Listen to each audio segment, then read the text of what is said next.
Emily! I'm craving something sweet. Go to the convenience store and buy me some ice cream right now. Huh? Excuse me? And deliver it within 5 minutes. And make sure it's the premium brand with the red packaging. You know, the expensive one that costs like $6. Sophie, I'm working right now, and couldn't you just go buy it yourself? You're in high school, so you can surely go to the nearby convenience store on your own. I'm busy with college prep. Unlike a bottom-tier temp worker like you, I'm using my brain fully and need some sugar. So go get it for me right now. What? And even though you're working, it's just a minimum wage convenience store job, right? You can slack off a little. Should be no problem. Wait a minute, Sophie. Me, a temp worker? A convenience store job? What do you mean by that? Huh? What do you mean? What do I mean? I'm talking about you. Dad already told me about everything. That you'll be freeloading in our house for a whole year starting this week. That you're a washout who got laid off and now works at a convenience store. But even that wasn't enough to survive, so you came crying to my parents, right? What? Dad said you were pretty pathetic when you showed up at our door, begging them to take you in because you couldn't even pay rent anymore. Honestly, I don't appreciate having this decided without my input. I have college entrance exams this year, and now I have to live with a loser aunt? Do you know how much concentration I need for my studies? And now I have to deal with a desperate relative cluttering up our home. They should have just abandoned a laid-off old hag like you. Dad and Mom are too nice. All this about my part-time job and being laid off, your dad actually explained all this to you? That's right. He said it's about helping each other out, so I should cooperate too. Mom even said you might as well use her as a negative example. Like, seeing such a pathetic adult would motivate me to study harder. She told me your career collapsed because you never took your education seriously. That's why I need to focus on my studies now. Oh, is that so? But I thought that wasn't enough. So I decided you'll be both my negative example and my errand girl. It's the least you can do to repay our family's kindness, right? So anyway, go get that ice cream now. 5-minute time limit, okay? And while you're at it, pick up some snacks for my study session tonight. I need some brain food.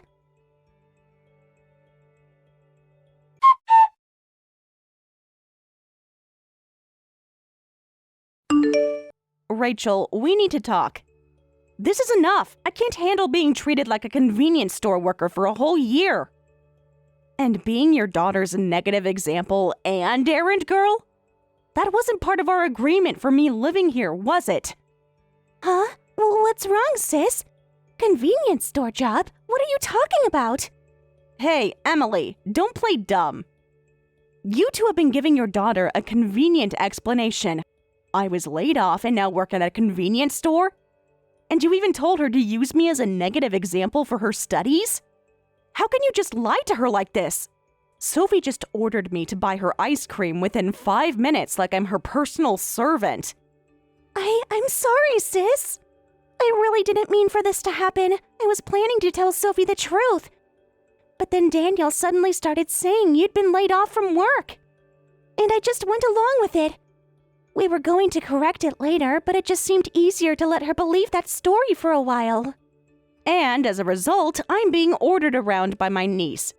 Being looked down on as a bottom-tier temp worker and being told to buy ice cream within 5 minutes.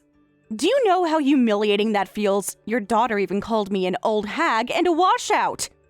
What? Sophie actually said that? Oh my God, I never thought she'd speak to you that way. I'm so sorry. It's all because of your lies. What other fake stories have you made up? It's pretty rare for a high schooler to look down on her aunt this much. Well, we told her you were an incompetent employee who got laid off. And now you're working at a convenience store because you have to. And that you're sloppy so you don't have a penny in savings, and you're still single with no boyfriend, so you have no one to rely on. And that you came begging us to let you live here, so we're helping you out. But we never told her to be disrespectful to you like that, I swear. But what's the reality? It was actually Daniel who got laid off, and the reason was that he was too incompetent at his job. And he even tried to hit on a part-time employee. Before the affair could even happen, the part-timer reported him and he was immediately fired. The company was actually going to press harassment charges, but they let him off with just termination if he left quietly. We couldn't tell Sophie that her father was fired for such a disgusting reason. Right. And it's you two who don't have a penny in savings, isn't it? Because you, as a stay-at-home mom, never properly kept track of the household budget. And what little savings you did manage to put away all disappeared by recklessly jumping into crypto without telling, right? That's exactly right. That's why I consulted you and begged for your help. Thanks to you, we're now able to manage our living expenses. Without your monthly support, we'd be homeless by now. Right. So after all that, this treatment seems pretty awful, don't you think? I understand it would be painful to tell Sophie the truth, but making up a convenient story and casting me as the villain? That's going too far. I'm sorry. I'm so sorry. Daniel was the one who started the lie. He didn't want Sophie to lose respect for him. I never thought Sophie would treat you like an errand girl. You've been so generous, paying our bills and helping us stay afloat. I know that this isn't how we should be repaying you. If you have time to apologize, hurry up and clear this misunderstanding. Otherwise, it's going to affect your living situation. What? We can't just keep this fake story going. What? Do you actually think that's okay? But it's too late to change the story now. Otherwise, we'd have to tell her the truth. But Sophie is studying for college entrance exams this year. It's a crucial time. I don't want to burden her with all this. I don't want her to know about our family crisis. She's always been so proud of her father. It would crush her to learn what really happened. So you're asking me to continue to keep playing this terrible role? To keep being looked down on and ordered around by my niece? I'll handle everything. Just tell me when Sophie tries to make you run errands. I'll do everything in your place. Please, just go along with it for 1 year. Once she gets into college, we can gradually tell her the truth. By then, Daniel might have a stable job again. Fine, I'll ignore Sophie's attitude toward me, and I'll forward any errand requests directly to you. Let's see how that goes for a while, but if things get worse, I might consider moving out. Yes, I'll make sure things don't get worse. I'll go buy Sophie that ice cream right away. And I'll talk to her about being more respectful to you without revealing our situation. Thank you so much for your understanding, sis. I don't know what we'd do without you.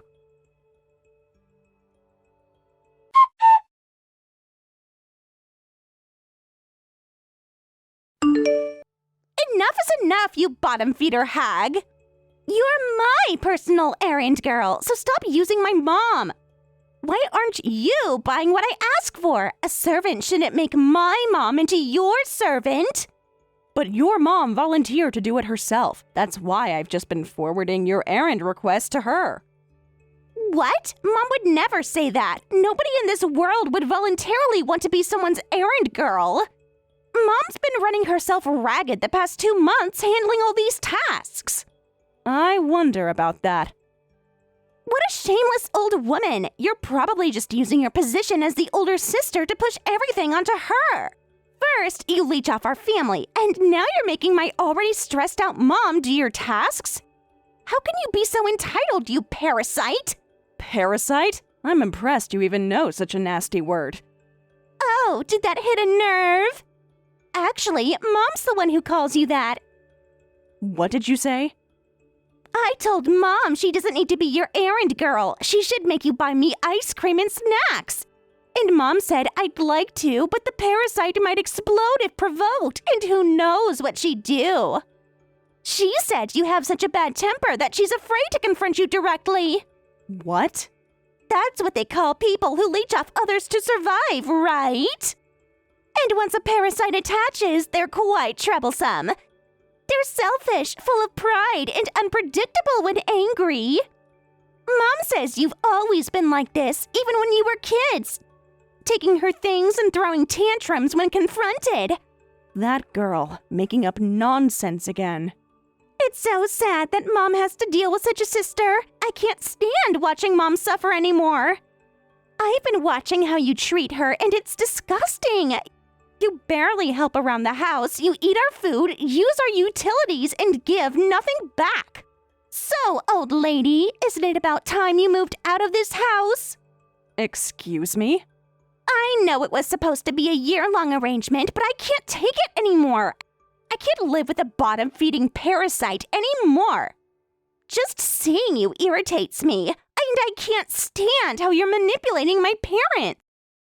They're too kind to kick you out themselves, so I'm doing it for them. It's affecting my studies having to share a home with someone like you. First, I'm called a parasite, and now I'm being told to leave. I can't believe this. Dad and Mom might be nice, but I'm different. Your layoff circumstances aren't our problem, and honestly, getting laid off is your fault anyway. Good employees don't get laid off anyway. This is what happens when you don't study hard in school like I do, old lady. You brought this on yourself. Some people succeed in life and others fail. It's that simple. I wonder about that. There can be many different circumstances and reasons behind layoffs. For example, economic downturns or global situations. Sometimes even excellent employees face unexpected challenges. Huh? That doesn't matter. If there's an economic downturn, companies would be fighting over talented employees. You were just dead weight, so you got tossed aside. Only people with no real skills get laid off. That's what Dad always says. Which explains why you're now a convenience store worker at your age. Pretty pathetic. That's a harsh thing to say, but that harshness will come back to bite you later. What's that supposed to mean? Are you trying to threaten me? I'm studying properly, and in the future, I'll be a talented employee that companies compete for. So that won't happen to me. I'm already at the top of my class. I'll get into a top university, unlike you. I'm definitely different from a bottom-tier temp like you. Life is a competition, and some people just lose. You're one of the losers. Oh, is that so? Just get out, bottom-feeder hag. It's pathetic that someone your age can't live without relying on her younger sister's family. Get out, parasite. Well, give my regards to your parents. Hurry up and move out. Dad and Mom are probably sick of you by now. Mom's too nice to say it to your face, but I know she wants you gone. Then I won't be providing the monthly $5,000 for living expenses, your tuition, cram school fees, and other expenses anymore. Huh? From now on, you'll have to manage with just your beloved dad and mom. Your stay-at-home mom who can't even keep a proper budget or invest properly, and your unemployed dad who still hasn't found a new job. You'll have to support such parents. What? Invest? Unemployed? Huh? What are you talking about? Well, I'll hurry and pack my things. This house only has people who call their benefactors parasites, so I'd better get away from such an ungrateful household quickly. I'll be out by tonight. Good luck with your future. Wait, Emily! What was that about just now? $5,000 a month? What are you suddenly talking about? You're the one who's been living off us. Even if I told you, you probably wouldn't believe me. So if you're curious, ask your mom. Ask her about how all the previous stories were lies and what the real situation of this house is. Huh?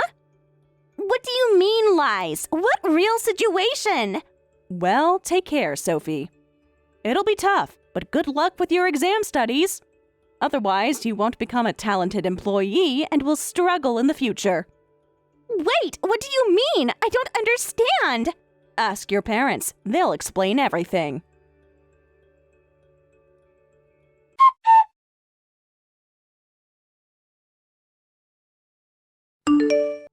How could you do this to us, sis?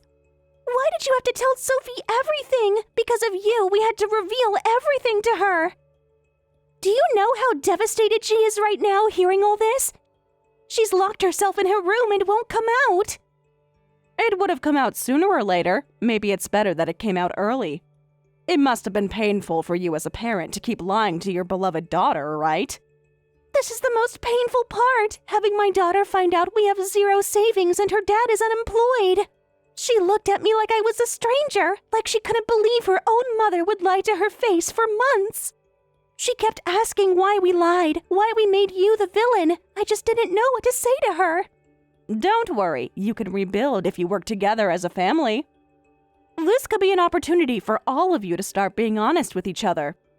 I've already signed a contract for a new place, so goodbye. I'll send movers to pick up my belongings later. What? You're kidding, right? Are you seriously planning to move out at this timing? You can't do this to us, not now when everything's falling apart. Of course I'm moving out. I can't live in that house anymore. Your daughter made it very clear that I'm not welcome there. No, wait. How are we supposed to survive if you leave? You said you wouldn't give us living expenses anymore, right? Yes, not a penny more. And let me tell you, I won't be sending you allowances either. You're joking. No allowances either? How will we pay our bills? The mortgage is already 2 months behind. I don't have money to send to an insolent niece and self-centered sister and brother-in-law. I tried to be understanding, even when I was being treated horribly. There's a limit to my patience. Don't say that and come back, sis. Daniel still hasn't found a job. Please, don't talk about leaving. Let's reconsider. Sophie was just confused because of the lies we told her. She didn't mean those things she said. She's just a child who doesn't understand adult problems. You've always been hopeless with housework, so living alone will be tough. If you stay here, I'll do all the housework as a housewife. Yes, that was a big help. I was busy preparing to launch my business after quitting my corporate job. But thanks to you, it's already on track. If all goes well, I should be able to hire a few people to reduce my workload. And for the housework I'm not good at, I've already contracted a housekeeper. So your services are no longer required. Huh? I'm completely fine on my own. No way. Well then, I'll be going now. I'll be busy for a while, so don't contact me. Handle your family situation within your family. That's impossible now. I've even dipped into my daughter's education funds. Without your help, we can't survive anymore. Wait, what do you mean you used her education funds? We were saving Sophie's college funds in a separate account. We also had education insurance and other savings. But Daniel secretly canceled them and used the money for gambling. What? He was stressed and gave in. Of course I scolded him right away, but... Well, I thought just once wouldn't hurt, so I started too, and then both of us got hooked. What? So all of her education funds were blown on your gambling habit? That's right. We couldn't stop because of the stress. So please, sis, we'll manage our living expenses somehow. But please help with Sophie's education at least. She's a bright girl who deserves a chance at college. Don't punish her for our mistakes. Absolutely not. I can already see a future where it just ends up in the hands of gambling-addicted parents. We won't do that anymore. We'll never gamble again. Let me ask you something. Where are you right now? Huh? After confessing everything to your daughter, facing that embarrassment, where are you now? At the gambling parlor. Being at home with Sophie's judgmental stares was too much to bear.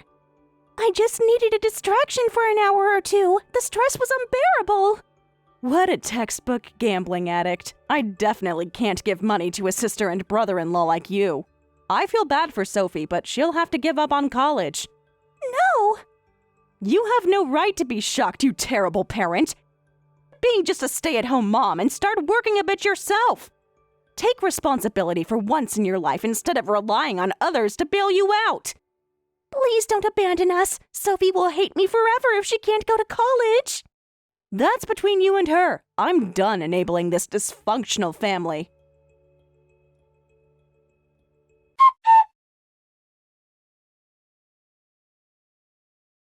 How could you, Emily? Abandoning your sister's family in this situation and moving out. After Mom and Dad explained everything to me, I understand now. Excuse me, but weren't you the one who kicked me out? Weren't you the one who called me a parasite and a bottom feeder? But I didn't know anything. I had no idea you were supporting us. I thought you were the one who needed help. That's what Mom and Dad told me. Please, Emily, come back home. Dad, our breadwinner, has been laid off, and our family finances are in big trouble. Mom just told me everything, how they've been lying to me for months, how they've been living off your money while pretending to help you. You've successfully started your business and are making good money, right? Can't you help us a little? Your family's layoff circumstances aren't my problem. And isn't getting laid off the employee's fault? Isn't that what you told me, Sophie? Oh, I'm so sorry about that. I didn't understand how complicated these things are. If your breadwinner dad had been a talented employee, he wouldn't have ended up like this, would he? I do feel sorry for you, but if you want to blame someone, blame your deadweight father. No, worse than deadweight. He's the lowest, trying to hit on young women when he has a family. What a terrible man. That's certainly Dad's fault, but I'm sure he had his reasons. Maybe work was so tough that he was driven crazy with stress. That's how he ended up making a mistake. Oh my, I thought layoff circumstances didn't matter, regardless of reason. Economic downturns and unavoidable circumstances don't matter. It's just about whether you're dead weight or not, right? Study hard and do well on your exams so you don't become like that. Isn't it wonderful that your father has become a negative example for you? That's not wonderful. It's the worst. How can I concentrate on studying in this situation? And there's no point in studying hard if I don't have money for college. Please, Emily. At least cover my college expenses. Otherwise, I'll have to give up on higher education. I've always dreamed of going to university. I've been working so hard for the entrance exams. Then why don't you just give up? Huh? Right now, you're like a parasite trying to leech off me. You wouldn't want to live like such a bottom feeder, would you? Parasite is harsh. How can you say that to your cute niece? I know I was terrible to you before, but that was because I didn't know the truth. I would never have said those things if Mom and Dad hadn't lied to me. It's impressive you can complain about harshness. Don't use words on others that hurt when they're used on you. You judged me without knowing my circumstances. You treated me like garbage based on assumptions. That's... You're right. I was awful to you. I'm truly sorry. I was arrogant and cruel. I looked down on you without knowing anything. But please don't punish me for my parents' lies and my own ignorance. I really need to go to college. The most terrible thing is your attitude all this time. If you understand, don't contact me again.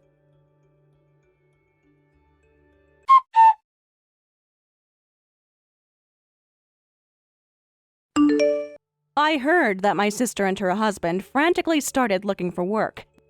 Daniel got a job at a nearby factory, and Rachel started working at the local supermarket. However, since they prioritized finding work quickly over salary or benefits, their pay is quite low, just enough to get by. Not only did they blow their savings on gambling, but they also racked up several $1,000s in debt, so now the three of them are living on a ramen noodle budget to pay it back. As for Sophie, she had to give up on college and now works at a convenience store after school to help with the family finances. But she's surprisingly slow and constantly gets scolded by both the manager and customers. Becoming a talented employee seems to be much harder than she imagined. Now she reportedly cries heavily every day, saying, "I don't want to work anymore," and is gradually becoming a shut-in.